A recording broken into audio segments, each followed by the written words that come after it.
Hey everybody, we've been meaning to share an update for a while on our move to Georgia and all things historic home renovation. We've been honestly waiting for the perfect time to do it, and we're starting to realize there is just never going to be a perfect time.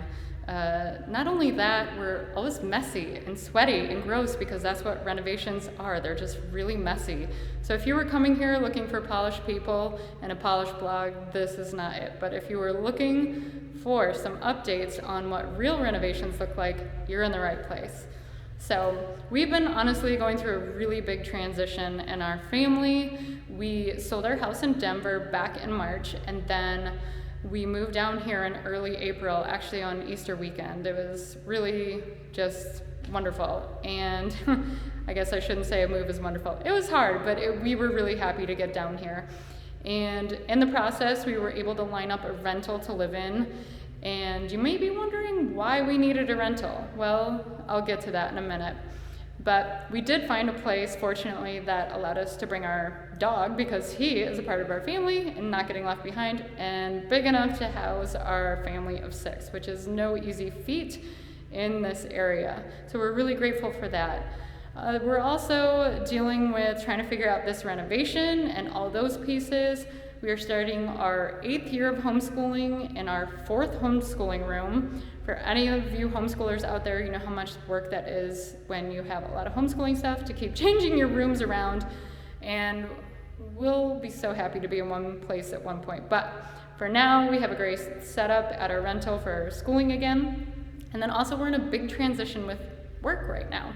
So many of you know we did real estate in Denver, and we do still have that business going. It looks different right now, but it is still there. Love Your Hood exists if you want to check us out. So that brings me to why I'm standing here in a garage. I realize this probably doesn't look like a historic property to you. Well, this part's not.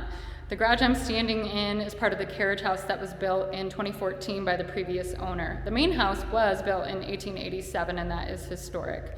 But this carriage house has been such a blessing, honestly. We didn't realize that we would become Airbnb hosts. We have converted the hobby space that was upstairs into a 2-bedroom, 1-bathroom with full working kitchen guest house. And the downstairs bonus room, I believe it was intended to be a woodworking shop, has been converted to a fitness center. So that is a great place to stay. It's been wonderful for a supplemental income in these really transitional times of work. The other thing we're doing is this space I'm in is the 3-bay garage, and we just got access to this last month after our long-term tenant from the main house moved out. And we decided to do a little refresh on the space and finish the floors, because when is a garage ever empty, right? If you have an empty garage, you're awesome. You're way ahead of us. It seems to be our dumping ground for all of our renovation projects and all the recreational gear and bikes and things like that comes with a decent sized family. So we're taking the time to do a few projects while there's space.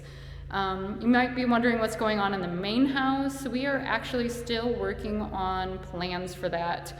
We want to be a little more strategic in how we approach that, because we could, oh my goodness, blow our budget and then some on that house without a plan. So we want to come in and do this the right way and really make that space great. So we're waiting on that. And the other part that makes it tricky is that we have an easement on this property through the Georgia Trust. And essentially what that means is that the Georgia Trust is making sure, they monitor to make sure that we are preserving and maintaining this home for future generations. So that's the other part. We have to maintain the exterior needs to essentially remain the same, but we could change the paint color. There's some interesting details about it, but it's a really great thing to help keep those historic homes around, because they are such neat spaces. So we can't wait to share more about the main house and the rest of our projects with you, but just wanted to say a quick hello. We are still alive, and just thanks for tuning in. And make sure to subscribe to our email updates and our YouTube channel for the latest.